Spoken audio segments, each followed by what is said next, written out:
Oke,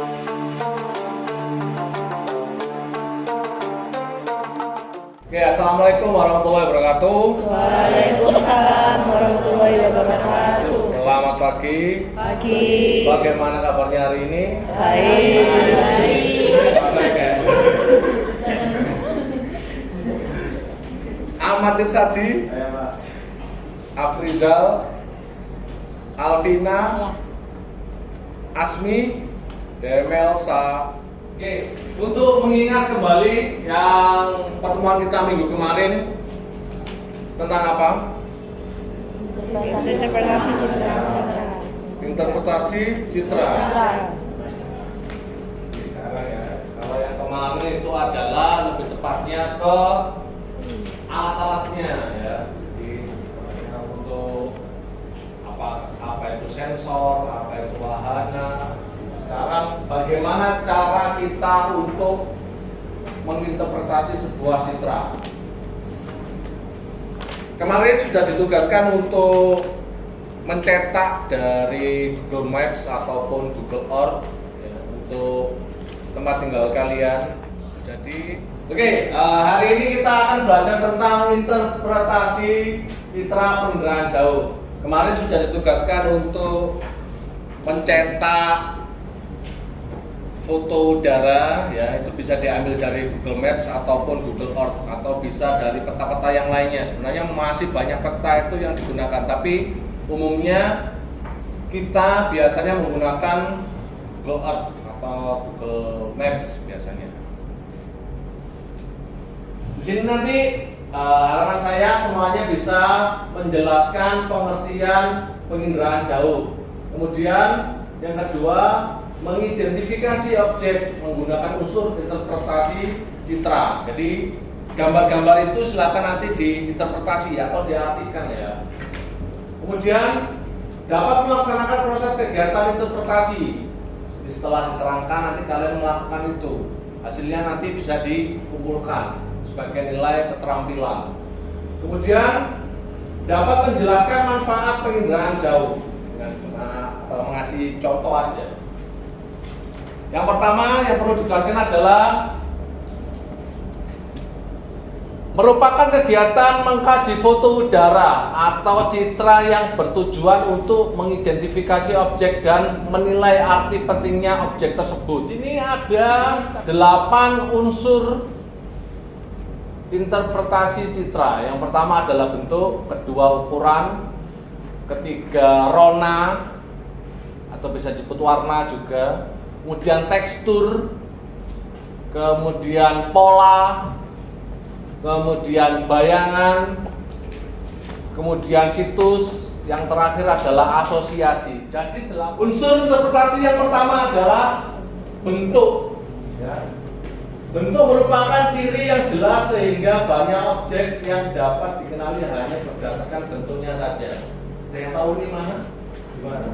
Karena SMP, SMA sampai SMP. Perhatikan kota ini ya. Iya, depan. Ini adalah kompleks SMP dan SMA Barunawati. Ya.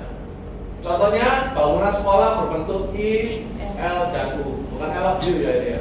Nah, jadi biasanya memang kompleks-kompleks sekolahan itu bentuknya I besar, bukan I kecil ya.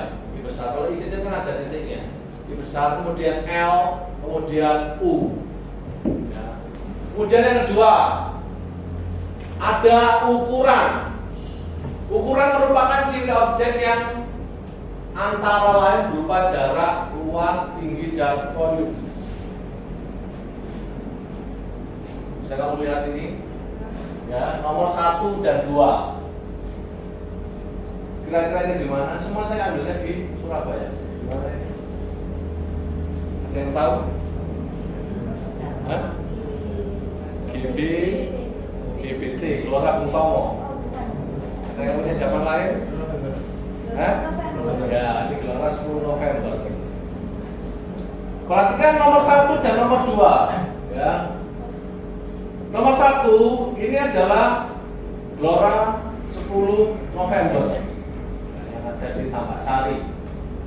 objek lapangan sepak bola memiliki panjang sekitar 100 sampai 110 meter dan lebar sekitar 65 sampai 75.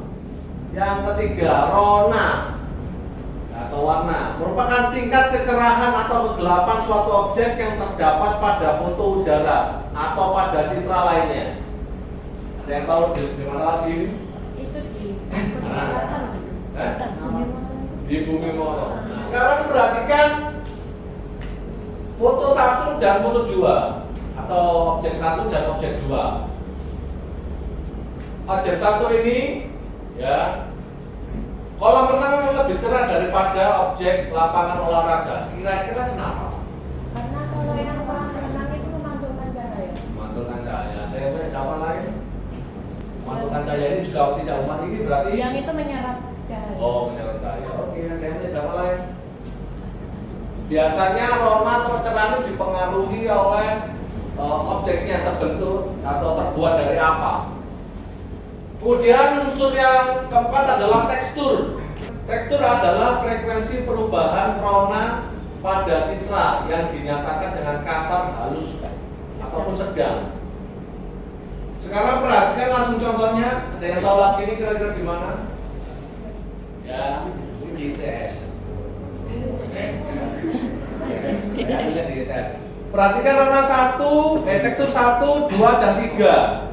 Di sini terdapat perbedaan di mana ada nomor 1 itu kasar, nomor 2 itu sedang, nomor 3 itu halus. Biasanya yang bertekstur halus ya, itu umurnya sama semua. Tapi kalau tekstur kasarnya ini tumbuhnya berbeda-beda. Umurnya berbeda. Kemudian unsur berikutnya adalah bayangan ya. Perhatikan objek ini. Di mana? Ya, itu kepala. Bisa kamu lihat bayangannya. Kenapa objek itu punya bayangan? Karena ada matahari. Benar ya. Pertama, objek itu punya ketinggian. Yang kedua, objek itu terpapar sinar Matahari. Bayangan dipengaruhi oleh arah datangnya sinar matahari pada objek perekaman atau pengambilan gambar di objek. Kemudian pola atau susunan keruangan merupakan ciri yang menandai bagi banyak objek bentukan manusia dan bagi beberapa objek alamiah. Ini perhatikan ya. Objek 1 dan 2. Kira-kira bedanya apa?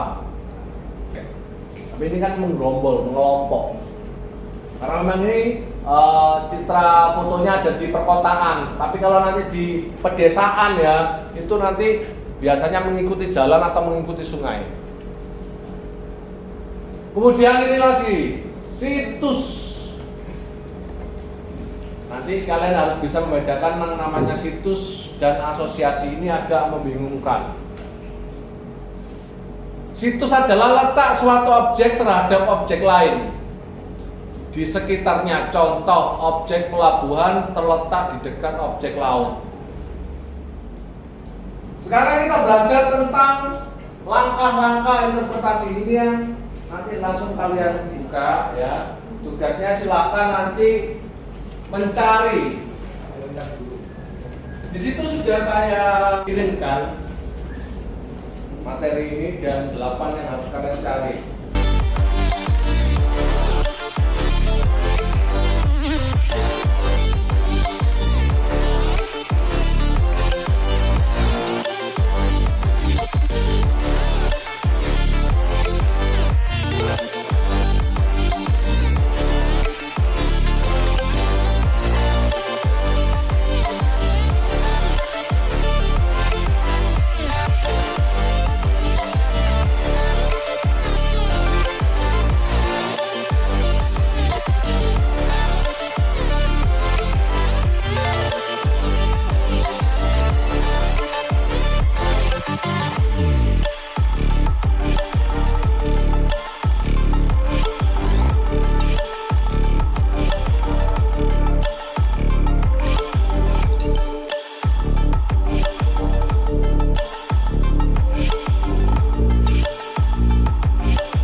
Ya, dari pembelajaran kita hari ini tadi kalian sudah bisa menemukan 8 unsur interpretasi. Yang pertama apa? Bentuk.